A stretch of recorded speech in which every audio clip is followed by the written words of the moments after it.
I'm live. Howdy, howdy, howdy. Welcome to Cliff Notes Live, episode 228. We'll call it something like that.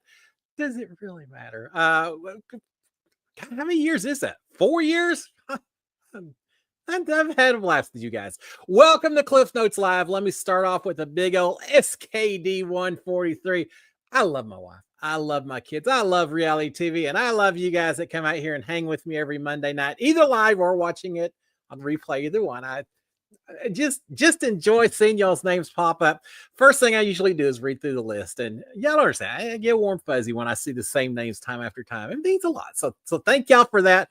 Welcome to springtime down here in Texas. Not really. I have my background reflecting the fact it's hot, hot, hot. Thank God we got AC down here. Thank God I'm not on an island out in Fiji. Although I would probably trade if I got the opportunity.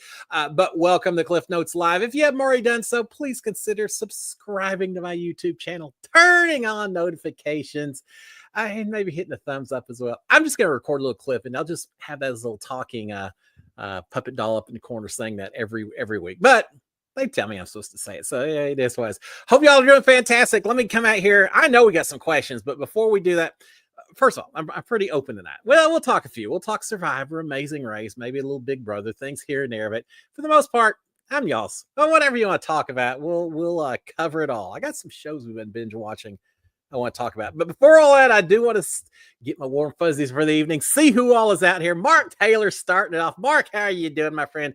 I see a few different comments. We'll cover some of those in a second. But howdy to you, Mark. Marilyn Sutherland as well. Amanda, Brian Hustler. See the names every single week. I see y'all out there. Thank you, thank you, thank you. Brian out here as well. Big Jake 88, Brian. Big Jake, how you doing, sir?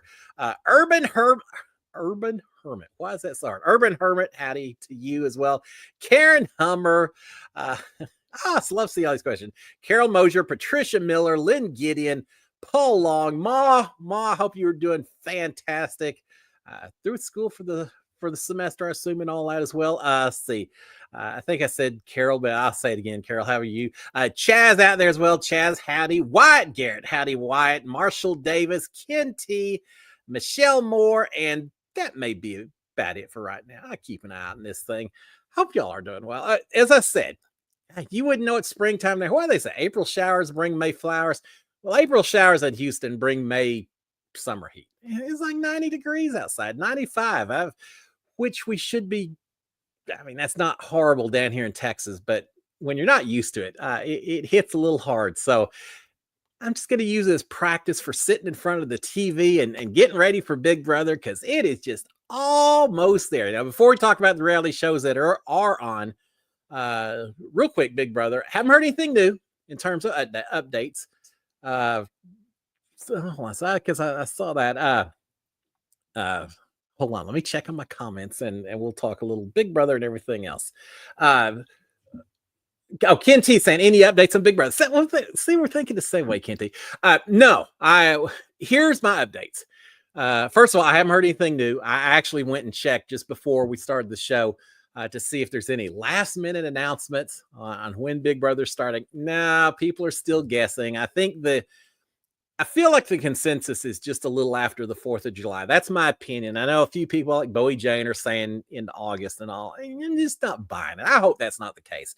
I think it'll be soon after the 4th of July. How cool would it be? Well, maybe not. If you're in the house, maybe not so cool.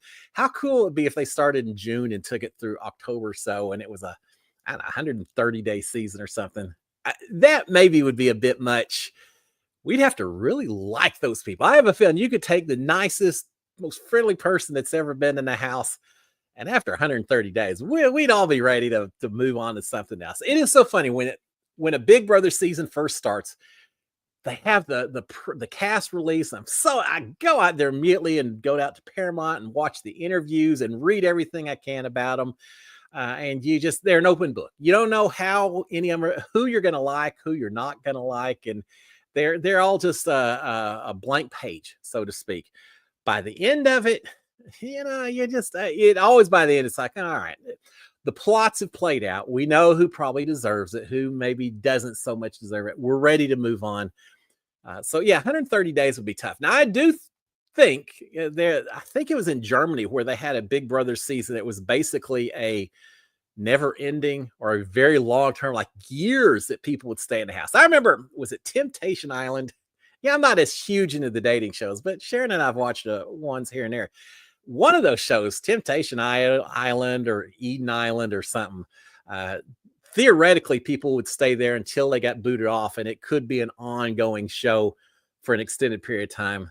And it was until the show got canceled after like 6 episodes. So not so much. Uh, my season was 99 days, and I feel like any more than that probably it would be a little bit tough. So, but yeah, no, it's a long discussion about nothing. What it is, I don't know when it's going to start. They haven't announced it yet. What I do know is that you basically have about 4 more days before casting shuts down. I think Jesse Tenenbaum posted that May 15th or 16th, can't remember which one it is, they're closing it up, closing shop for Big Brother 27 casting. I'm not saying it's too late, but I am thinking that if you send it in now, you got to really fit in that puzzle piece just right to make it happen. You never know. They may be waiting for that last person. So if you haven't done so, if nothing else, it's practice for next year. And it could happen this year as well. But we are right at the very end of casting. They just think of it this way. Not me, not y'all, but there's a group of casting people over in Burbank, California that already have a pretty good feel for who's going to be going in the house this season. I'd love to be a fly on the wall to have that particular conversation or watch those conversations. But yeah, we're pretty much done. So I'm going to change it. Instead of continuing to encourage y'all to post the videos, I'm going to say this. If any of y'all have posted an audition video and maybe got a telephone call from someone special, maybe booking some flights to go visit some extra special people over in Los Angeles as well, I'm very good at keeping secrets. I got a big mouth inside the Big Brother house. I talked a little too loud, but outside the house, I'm pretty good about keeping secrets. If any of y'all are ever making a little further forward in the process and need a little extra advice, suggestions, what to pack, what not to pack, how to tell your family, things like that, holler at me and I'll keep your secret. I promise that I would never jeopardize anyone's game. I will say this, without giving away any names, I have had people between when I was on the show and now who got on later seasons who did reach out to me and ask a few questions here and there before going in the house. And I helped them pick out a few things and few suggestions and things like that. So let you be the next one. How cool would that be? Won't say a word until you get in the house, and then we're all going to be cheering for you. Y'all know we'd be your biggest fans, right? Oh, that'd be incredible. All right, let's see other questions real quick, and then we'll just get into whatever. Mark Taylor, Star was a strong person. Do you feel it's Eva and Joe's game to lose? Yeah, I've said before, I like Star. Well, I'll put it this way. I like Star as a person. I think Star was an incredibly nice person. I don't know that Star was cutthroat enough to play the game of Survivor. Not demanding that immunity idol back from Eva after Eva solved Star's puzzle, and being a little too complacent when she felt like her game was on the line. And for a lot of reasons, I don't think she just had that last little bit of brutality. Is that the right word that you maybe need sometimes to play Survivor? Now, I like the idea that we had a lot of people this season saying, oh, we're not going to play that same game that we always play of just using the strong people as meat shields. We're going to play the game. We're going to play it a different way with loyalty and promises and pledges and all that stuff. I'm not saying that you can't win that way. I think you can. But I think more importantly than loyalty and all that is being flexible in the way you play the game, which sometimes means loyalty has to take a back seat occasionally. That's just the nature of this. It's the way these games have been designed where sometimes loyalty gets you punished. And I feel like we saw that last week. Spoiler alert, if you haven't seen it, we're going to talk about last week. So yeah, original question about Star. I think she's a great person. I just don't know if she was quite there competition-wise. As far as Joe and Eva, I think it's their game to lose.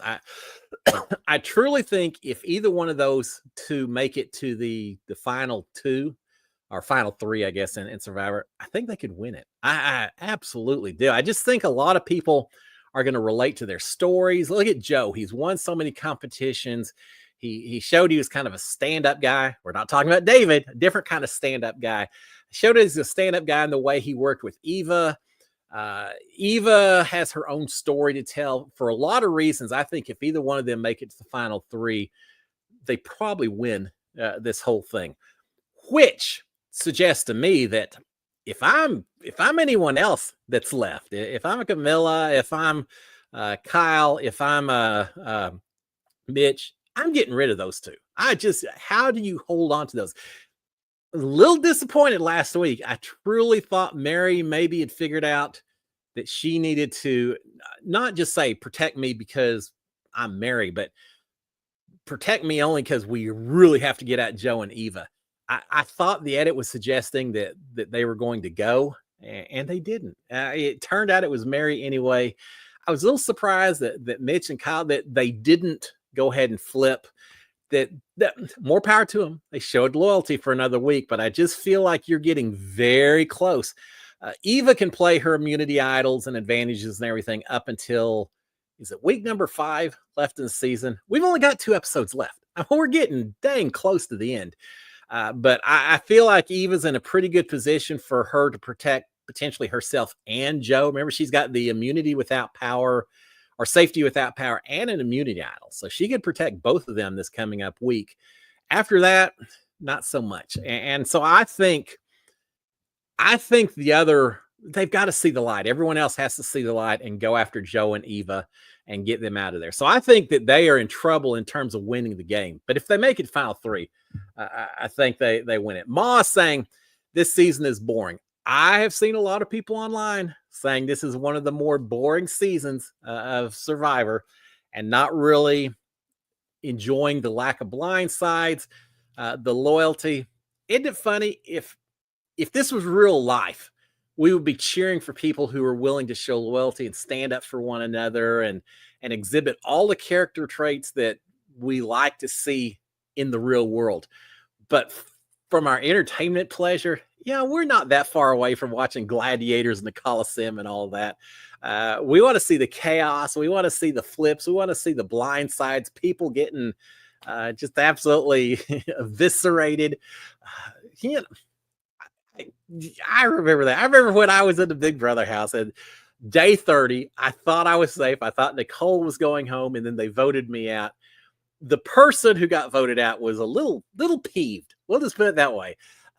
Fortunately, I won the battle back on. But yeah, I remember thinking, God, how did you do this? And why, guys? Why did you do this? But I also remember the fan of Big Brother was thinking, well, everyone else watching TV probably knew it. They're probably loving that I absolutely didn't have a clue until right before the vote. You always see in Big Brother and in Survivor, seems like people, not so much Survivor, especially Big Brother, people get told ahead of time, oh, look, it's not going to work out for you and all that.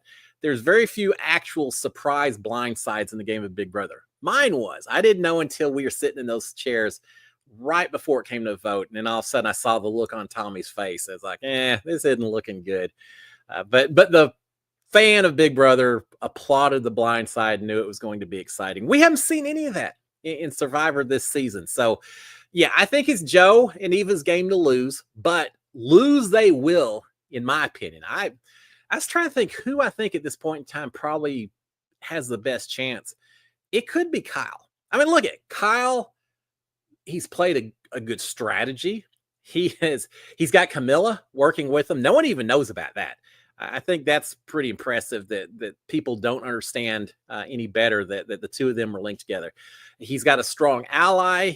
He's played the game well strategy wise. He's won at least 1 or 2 immunity challenges, right? I mean, he's won a few competitions.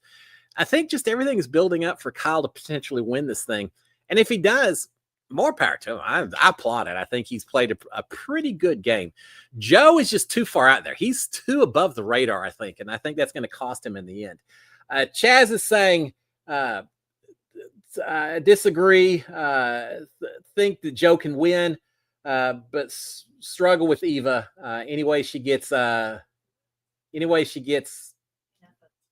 Oh, no, doesn't get enough votes to win. I just don't know how people take Eva. I mean, she's got this great story.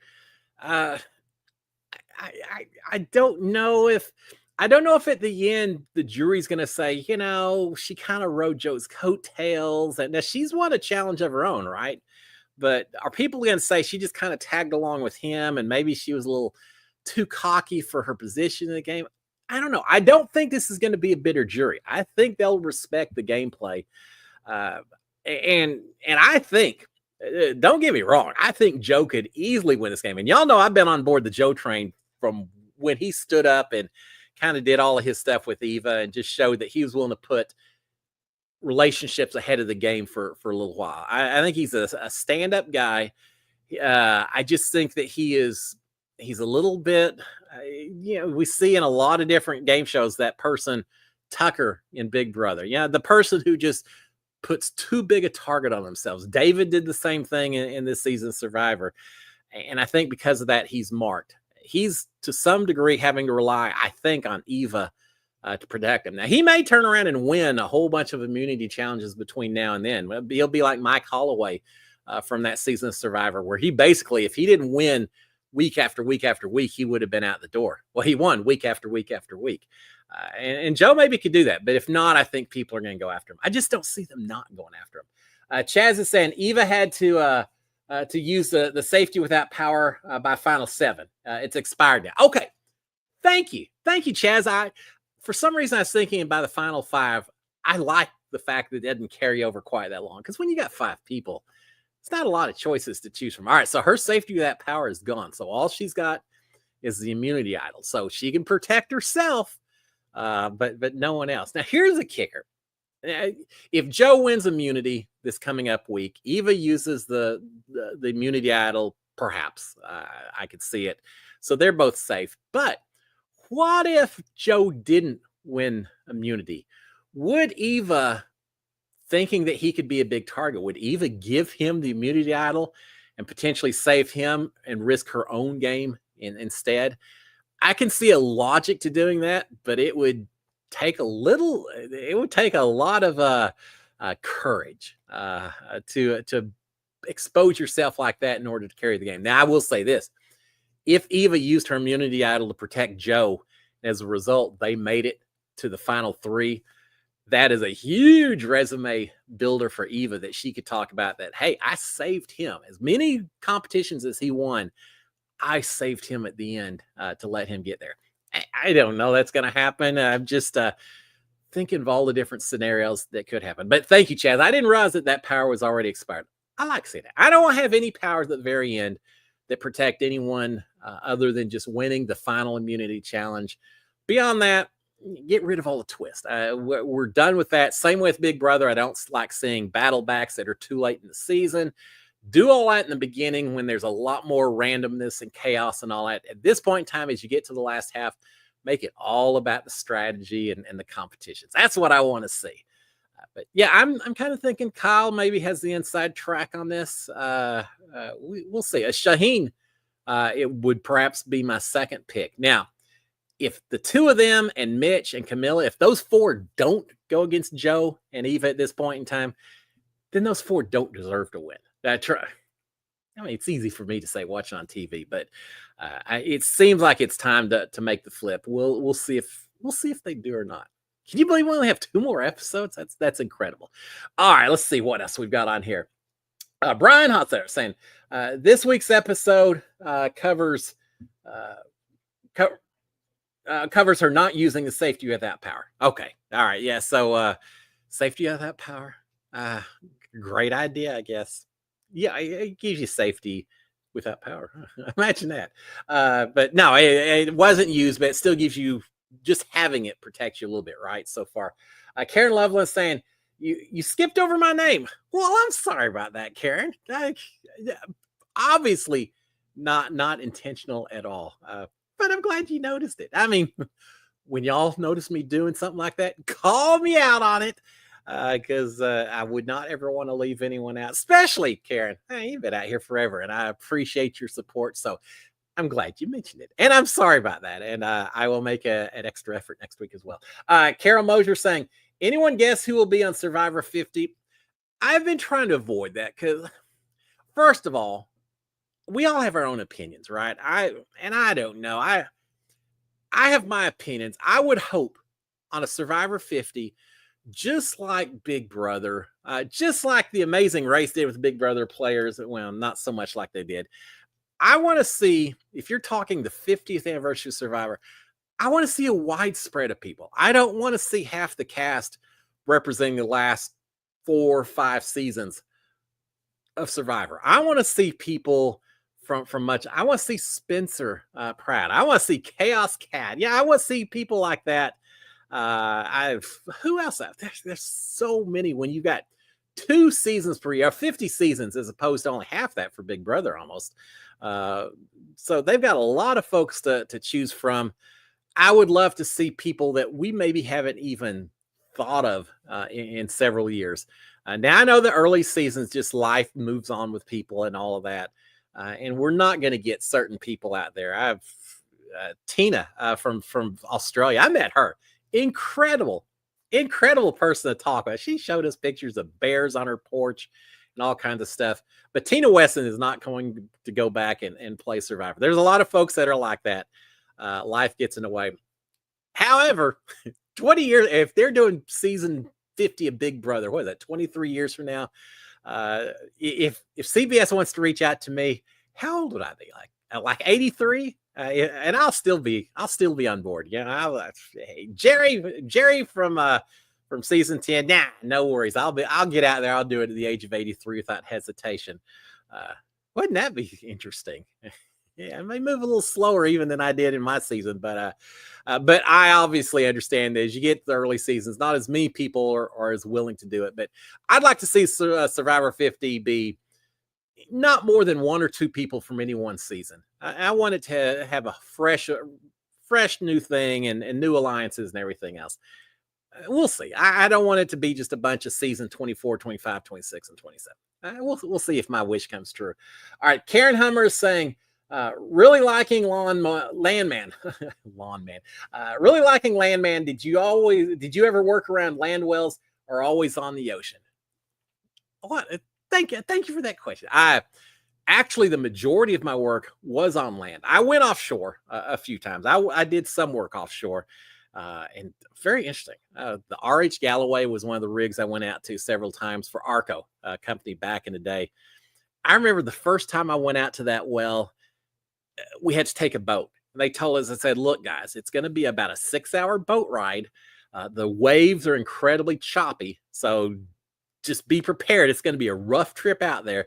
But if you want, you can go down into the hole below, and there's some little beds, and you can sleep on and try to get some sleep. But it's going to be rough. Yeah, no worries at all. I went downstairs. I crawled into bed. They woke me up 6 hours later. Said, hey, Cliff, we're here. Didn't faze me at all. I didn't faze me one bit. Got up, worked on the rig for several days. We got done, and we're ready to leave. And they said, well, the weather's too choppy. It's gotten even worse. The boats aren't going back and forth because it's bad storms. You're stuck on the rig. I spent a week and a half extra on that rig with nothing to do, just hanging out, waiting for a chance to get off the rig. It's my daughter's first birthday. I think it was her first birthday. I was trying to get to, and just, it was the worst feeling in the world. Eventually took a helicopter to shore because they finally got tired of paying us for not doing anything. So took a chopper in the shore and made it and all of that. And so it all worked out fine. But no, most of my work was on land in the location where Landman was filmed out in West Texas. I spent many years out in the Midland, Odessa area.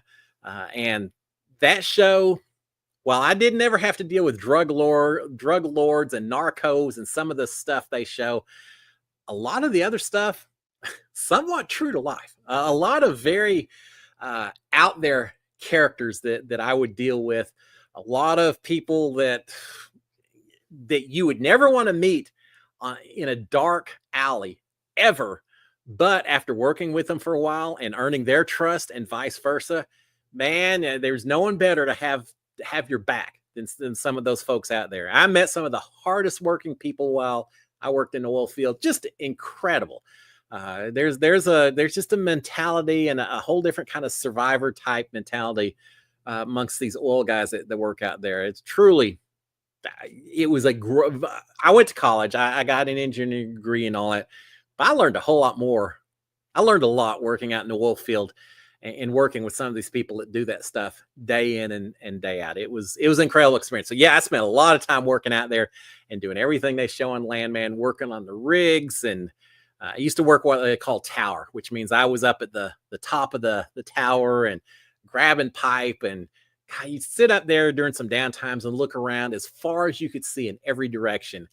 Not a car, not a person, not a building in sight, just out in the absolute middle of nowhere. And it was so incredibly beautiful at times.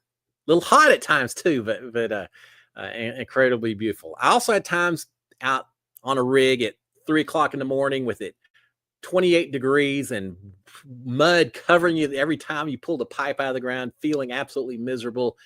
That develops a whole lot of other experience as well. So yeah, I loved working out there. Speaking of, what segue? We had here in Houston last week a thing called the Offshore Technology Conference, one of the biggest symposiums, exhibits of offshore technology. People from all over the world came to this thing. Thousands and thousands of people. It's incredible. And just seeing all the exhibits. I was out there multiple days. The first day I was out there, I walked 8.5 miles just walking back and forth on this exhibit floor, talking to people and seeing things and all of that. Had some incredible from the Saudi Arabian little booth. They had cardamom tea, one of my favorites, just hot tea with cardamom in there. Oh, so good, so good. In the Big Brother house, I didn't drink hot tea. Nicole did. I drank coffee instead. But when I'm talking to people there in the Saudi Arabian booth and all that cardamom tea, there's nothing better. But it was incredible how many drones, drone boats, drone helicopters, drone airplanes, drone firefighting, everything remote controlled. It was and everything artificial intelligence. It's just the way of every industry, I think. But pretty soon it's all going to be artificial intelligence. Our AI will be determining where to drill the holes, how to drill the holes, how to produce it. It'll all just be a bunch of robots out there getting all our oil and gas for us, which is probably going to make it that much more efficient, but probably a lot less interesting as well. They're taking over the world, T-3000 or whatever. A bunch of Schwarzeneggers running around before long, but it was incredible seeing all that stuff out there. Always cool to see the latest technology. I moved way away from reality TV discussions, didn't I? But yeah, that's my other passion is oil and gas. We aren't all evil empire out to destroy the environment in the world. We probably have more respect for the climate because I worked out in it for so long. So yeah, it's what powers the world. For better or worse, it's what powers the world. All right, Brian Hustler saying, going to be in the Dallas area this weekend? I wish. No, unfortunately not. I've been going up there. I was going up there quite a bit, just handling my mom's estate and all that. Speaking of, I hope everyone had a great Mother's Day. It was a little difficult here and not have my mom this time, but had Sharon, the most incredible mother in the world. But now now that the house is getting a little taken care of and all of that, we're busy trying to take care of stuff here in Houston instead. So now we'll be doing some dog sitting and things like that instead. And I enjoy getting them. My extended family's up in the Dallas-Fort Worth area, but yeah, we'll take a couple of weeks off and take care of stuff here instead. Lord, it's hot. Got lawns to mow, trees to trim. You'd think it was summertime already down here. All right. I'm kind of losing my voice here. I'm talking OTC. You do a lot of talking. I talked to a lot of folks, and I had some people come up. You get out the we call OTC, Offshore Technology Conference. I'm walking the booth. I'm looking at, isn't that an interesting piece of pipe that we run underground? Yeah, nothing that looks exotic to someone who isn't in the business. And all of a sudden, someone comes and say, "Were you on that show, Big Brother?" I was like, yeah, you kind of forget about it until someone reminds you of it. And then we have these fun little conversations every single time. I just love talking Big Brother with folks, especially when I'm kind of thinking of other things and then just get drawn back to it like a magnet sometimes. All right. Chaz is saying, unfortunately, it's another year of not hearing anything back from Big Brother. Going to keep trying every year. Chaz, that's the way to do it. And I've said it before, and it's easy to say. I get it. But consider the tryout part of the journey itself, right? You took the first step and maybe it didn't happen, but you still did it. You aren't out anything, right? You spent some time thinking the what ifs, and at least for me, I always spent before I went in the Big Brother house. My thinking time was always in the shower. Oh, which I did in the Big Brother house as well. I would watch an episode of Big Brother Survivor, and then I'd go take a shower before going to bed. And I remember thinking, all right, if I was on that island, if I was in that house, this is what I would have done, and play out the whole scenarios. And when I told the casting people, I said, I've played out every season of these shows of Big Brother in my head, played out every season, and I've won every single season in my head. And Allison Grider said, yeah, it's funny how that works, right? Well, it's a little tougher, but no, you tried out, you had some time where it could have been, just because it didn't happen. I've said before too, you're only half the component. I mean, you've got to have, the conversation and the stories and everything we've talked about, but you could be the perfect candidate. And if the other 15 people that are looking at that year don't seem to be the perfect puzzle piece to go alongside your puzzle piece, it doesn't really matter. There's a lot of luck to playing the game of Big Brother or Survivor. Certainly to winning either one of them, but there's a lot of luck getting there as well. You only have so much control. So Chaz, keep on trying it. Don't ever give up, because you may get that call. And so some people like me, first time, lightning in a bottle, first time they gave me a call. There are people who've gotten those on these shows after years and years. Remember William and the two husbands from they're husbands now. He proposed at the end of The Amazing Race, but remember those guys? I've talked to them both. Anyway, America's Next Top Model, and then his boyfriend at the time. They had tried out William and Jardel, something like that. They tried out like 15 times, 15 years in a row. They applied. They didn't give up. They kept on applying, and they got on the show. So don't ever think that it's too late.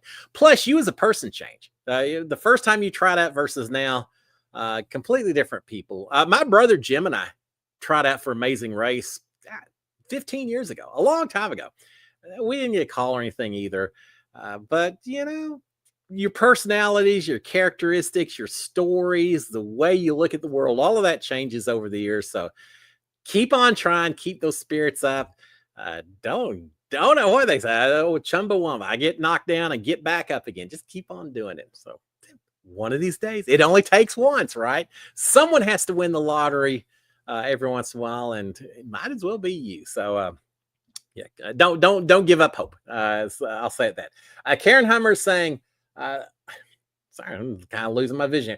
Thought about you this weekend, being bittersweet. It was, and I'm certainly not the only person out here whose mom is, for whatever reasons, you're not able to celebrate the way you would like to. And yeah, a little bit bittersweet, but you know what? I had a lot of memories to fall back on, and there's still plenty of mothers in my life that I get to applaud and thank as well. So it works out. Life moves on, right? It's fine. But I appreciate the consideration. All right. Josh P is saying, remember my icon? I've been down on here since 2021. Glad I caught your stream. Well, I am too, Josh P. I appreciate it. I was actually looking through, trying to clean up a little bit this afternoon, my YouTube channel, because I noticed there's some old videos out there. Not that I want to get rid of them. I just want to try to get them more in chronological order now. When I first started doing this during 2020, I was on TV Co. It wasn't YouTube. It's TV Co., which is no longer a thing. Nicole had a show. I had a show. I think Ovi had a show for just a little while. Sam from my season had a show for just a little while. They all shut theirs down. I'm still out. I'm the survivor. Maybe not the Fiji survivor, but I'm a different kind of survivor. But I wasn't planning to do this forever. I was just like, I'm so bored here in COVID. I can only watch so much Tiger King on TV on Netflix. So I started doing this, and I really didn't think 4 or 5 years later I'd still be doing it. But Josh P, thank you very much. Some of y'all have been out here forever, and I've been fortunate enough to get to talk to a few of you online. Cindy Hire, I met Brian in person. Ma's come out and done my show. I've met Angie in person. Any of y'all, you ever get down around this area, let me know. It'd be fun to make something happen. Because y'all are my reality TV family in a lot of ways. I do appreciate it. So Josh P, thank you. It's hard to believe it's been that long, doesn't it? We all grow together through the years. Maybe 20 years from now, we'll still be here. I remember, Josh, 24 years ago, you got on here. I don't know if that's great or that's sad that we'd still be doing this stuff. I think it's pretty cool. All right. Ma is saying, I've been here since it started. Oh, Ma, you're one of my I was going to say my favorites. That's like saying favorite friends or children or anything else. You've been out here forever. You're a true friend. I was in till 20. Wait, let me read that again. I was 15. Now I'll be 20 in 4 weeks. I remember, Ma. I seem to recall you having to shut down early and some things like that. And I'm glad it's all cool that you were able to watch and be a part of this show. It's Ma, yeah. I made Ma a moderator a long time ago. It seems like when we first started doing this, we needed some moderators. We had some trolls come out and do stuff here and there. And I knew Ma was always one to shut them down quick. Ma and Brian and Cindy, just kind of not random. Y'all are huge supporters, but I don't have to deal with that anymore. Y'all chased them away, and now if we got them, they're in and out because we just don't put up with that stuff, right? We're all about the positivity out here. Lord, I wish we had more of that on social media. And some ways I feel Big Brother's gotten better, but then every once in a while, as we get towards the end of the season, I see so much of the same toxicity from certain segments that just are looking to be upset about something. So anyway, but no, I'm glad we don't do that out here. All right, Rick Evans is saying, how are you doing tonight? Well, I'm doing pretty well. It's good so far. Good week. I'm looking forward to summertime and the lake and all that. We're going to go to the lake this weekend. It's just not going to work out, but we're getting to that time period as well. I love being outdoors. I love being in the water. Better do it now before Big Brother starts. All right, Andy W. Andy, how are you doing? Saying, I'm loving Amazing Race. Yeah, let's talk Amazing Race a little bit. And then Ma is saying, rooting for Han and Holden. I go back and forth on Han and Holden. They brother, sister, they do a little arguing, right? But that's what siblings are all about. I think they don't always play the smoothest game, but they somehow survive week after week, and I'm cool with that. I enjoyed this this past episode. The water jousting I would have had fun with. I used to be a Boy Scout once upon a time when I was a little bit younger than I am now. We used to have all kinds of canoe races where we would either do water jousting similar to that, or we would have what do they call it? Dragon racing, where there'd be like 16 of us in a canoe and we'd race up and down the river. There's a thing called gunnel jumping where you stand on the very back and you jump up and down. It causes your canoe to lift up and go down the river. We used to do all kinds of competitions like that. So the water jousting I thought was fantastic. What do y'all think? For those of you watching Amazing Race, I haven't been a huge fan of all the challenges, but I thought the challenge they had last week where they had to taste the 7 or 8 different kinds of cheeses and then go and identify them was an incredibly difficult task. I go back and forth on how I would have done on that competition. I'm kind of a cheese lover myself.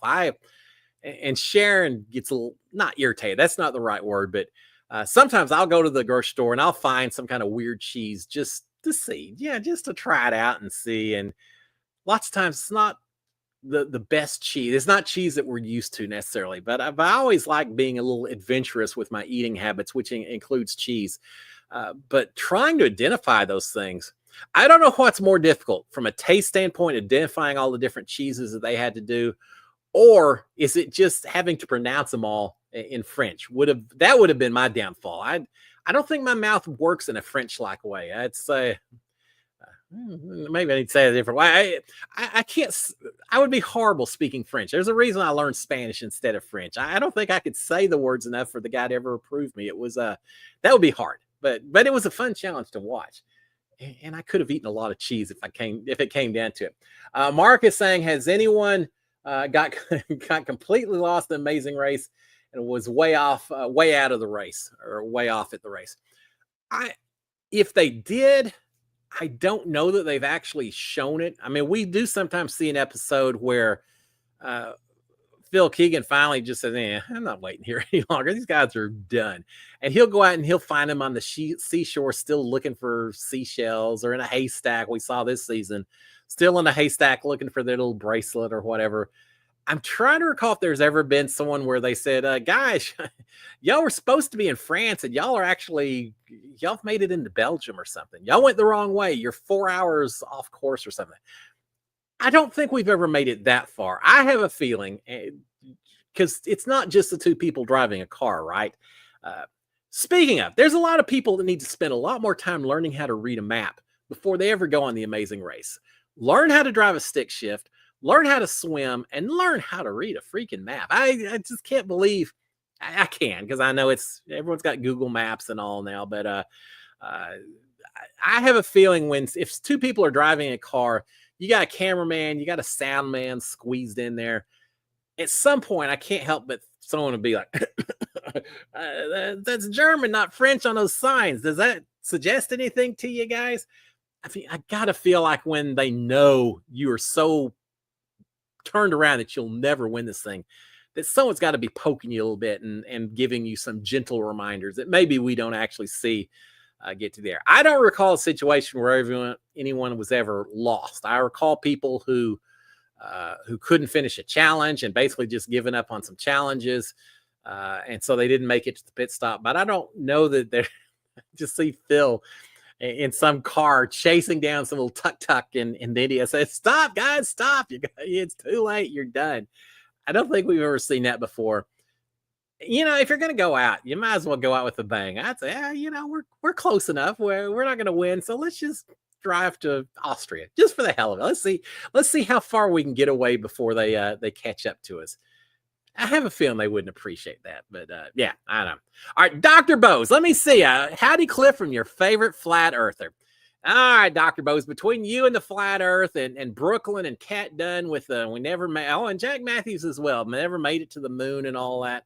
Yeah, we got to have some conversations. All I know is that I talked to a whole lot of people last week that must spend their lives living upside down based on where they live versus where I live, and somehow figuring out ways to get back and forth. Whatever. Dr. Bose, I appreciate the support as always, and we will continue to agree to disagree on this big, wonderful, round. Is it round?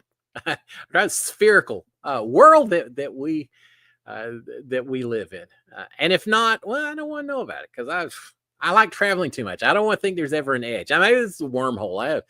We'll start talking Einsteinian physics or something. I watched a guilty pleasure last night on Tubi, free TV channel, which has a lot of old classic shows. Final Destination. Have y'all ever seen that? If not, check it out. It's got Kirk Douglas, Martin Sheen. It's from the early 80s. It's all about the USS Nimitz goes through this incredible wormhole that just happens to show up offshore Hawaii. And next thing you know, a modern day, 1980s USS Nimitz shows up just off Pearl Harbor on December 6th, and they have to decide whether to take out the Japanese, prevent Pearl Harbor, and it's a whole little strategy and all kinds of sci-fi about how time travel works. And I remember as a kid watching that and thought it was fantastic. Well, it came out in 81, so maybe not so much a kid, but I remember loving it then. I still love it. I love these. It's just like Interstellar and some of the modern day shows. I love this idea of time travel and all those kind of things. So, yeah, I don't know how that applies necessarily to flat earthers and all that, but I love talking science stuff. All right. Thank you, Dr. Bose. I appreciate the support. Chaz is saying, what would you think about a hidden immunity idol being hidden in the Big Brother house? I'd be okay with that.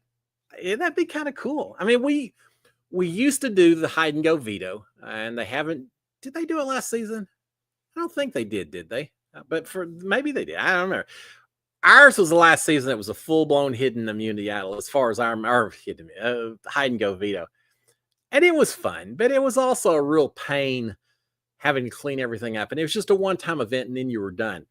It would be kind of cool if they said, all right, guys, just so you know, there may be things hidden in this house that would help you. Maybe it's not a hidden immunity. Maybe it's just answers to puzzles or could be hidden immunity. What if it was just one of those little tiny hidden vetoes or something that you could win? There's lots of things that you could do. I remember during my season, if you go back and watch the episodes from my season, between our bathroom and the kitchen, there was a hallway, and the wallpaper was all kinds of like merit badges. Look like Boy Scout stuff. All these merit badges. And I remember going in there and trying to memorize all those merit badges, thinking that maybe it had something to do with some challenge that I was going to see some of these that maybe would come into play. The closest I came was on the HOH competition that I won, Patch Perfect. There were a lot of patches that we had to quickly identify, why are there more, fishing patches or camping patches and things like that. And that's what I won. And you'd see the screen and they were all up there and you just first one to buzz in would advance to the next round and all that. And I saw those patches and I did pretty well. And I'd like to think some of it was just staring at those patches on the walls for so long before that particular competition. But yeah, I spent a lot of time in the house during my season looking for places to hide the hide and go veto once that came up. So I knew that house inside and out. At least I thought I did. I knew a lot about it.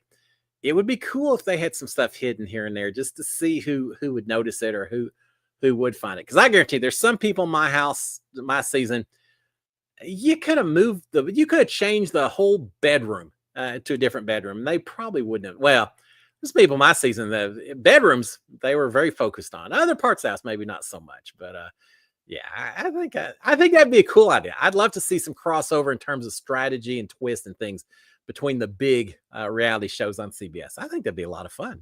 I think the fans would get into it as well. I know I would. All right. What is this? What is this genius game thing? I keep hearing about it, but have no idea what it is. I went and looked for it, and y'all help me out as well because there's a game called, I think, the Devil's Game or something. There's the Genius Game. The Genius Game, as far as I know, correct me if I'm wrong, is a South Korean game.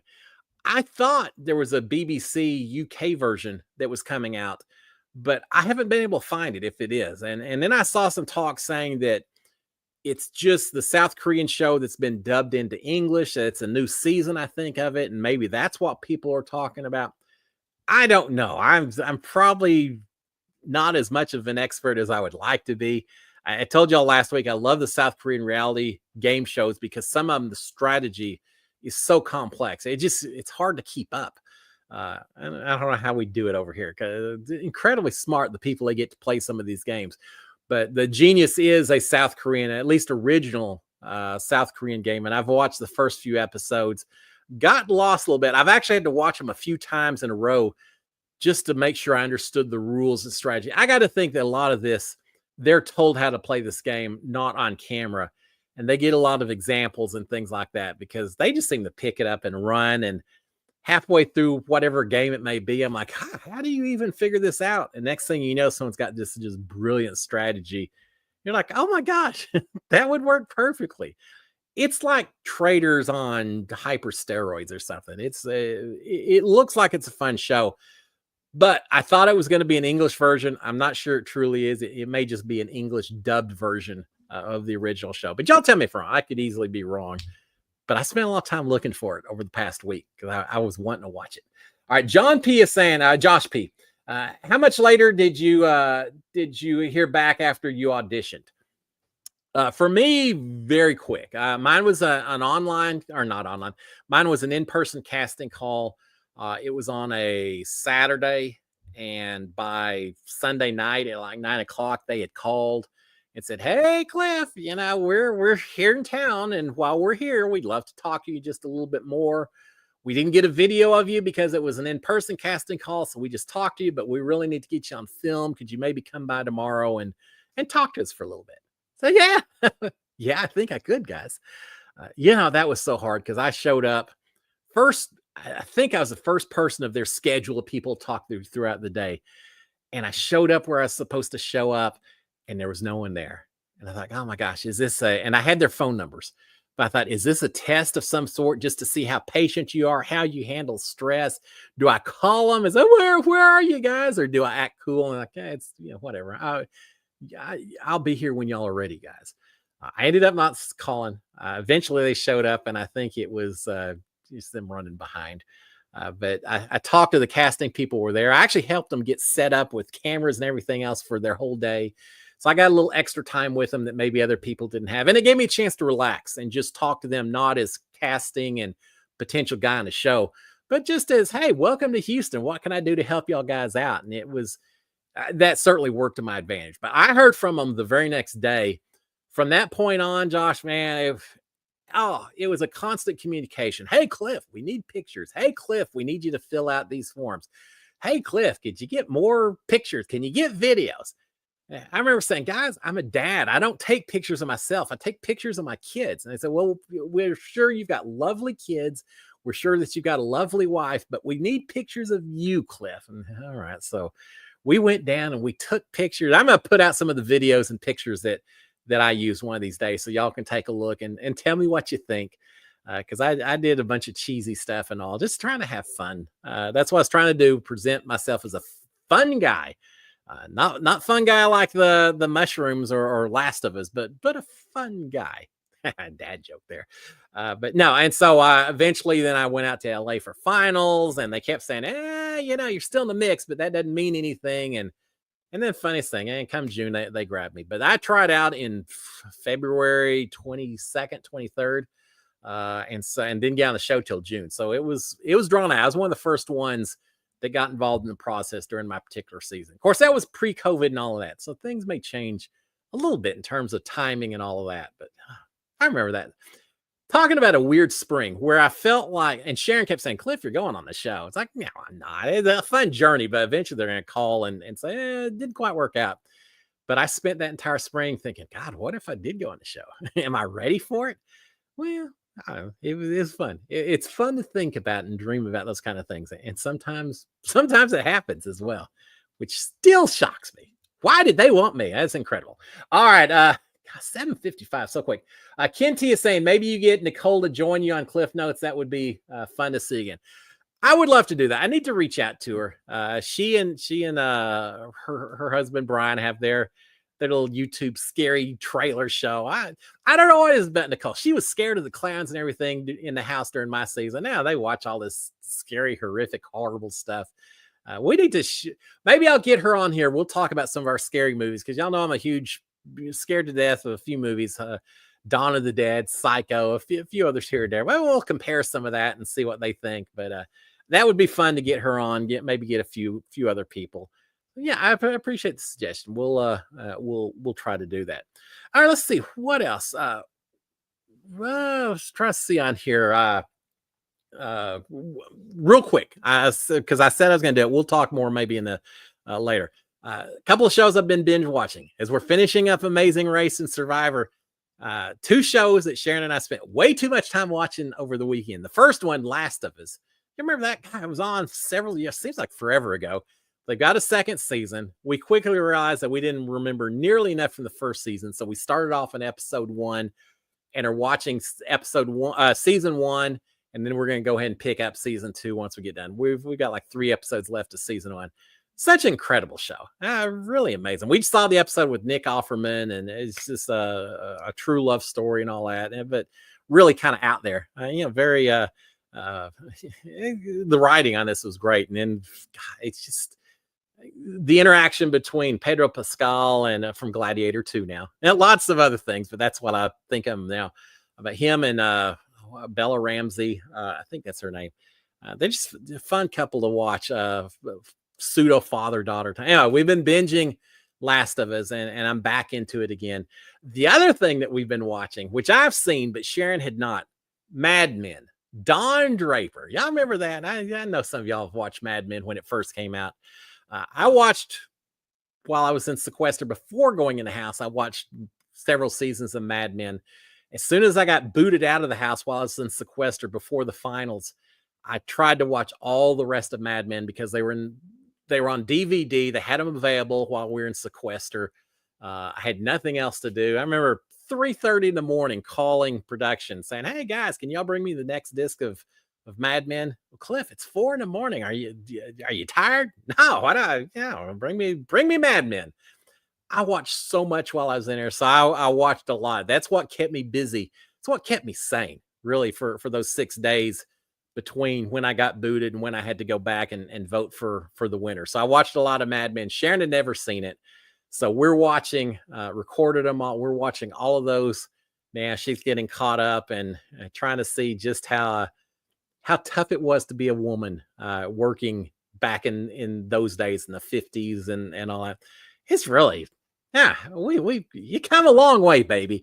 It really, that's so misogynistic. We're not a perfect world now, but incredible what we've done versus back then. So hey, we're watching Mad Men. If you haven't checked it out, it's I'm enjoying it again. Sharon still gets irritated seeing a lot of the stuff on there, but we're watching that as well. So those are our two guilty pleasures of what we're binging so far.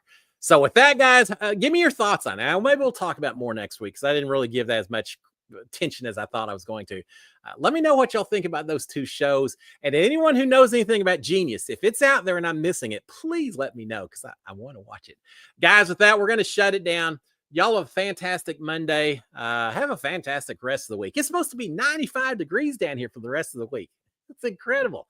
But y'all enjoy the rest of your week. I'm going to be back Monday. Heck, by next Monday, we may know more about Big Brother, when it's going to start and all that. If so, we'll certainly talk about it.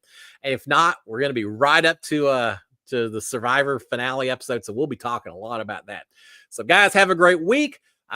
Stay cool, stay warm, stay dry, whatever your case may be. Stay safe, more importantly than all of that.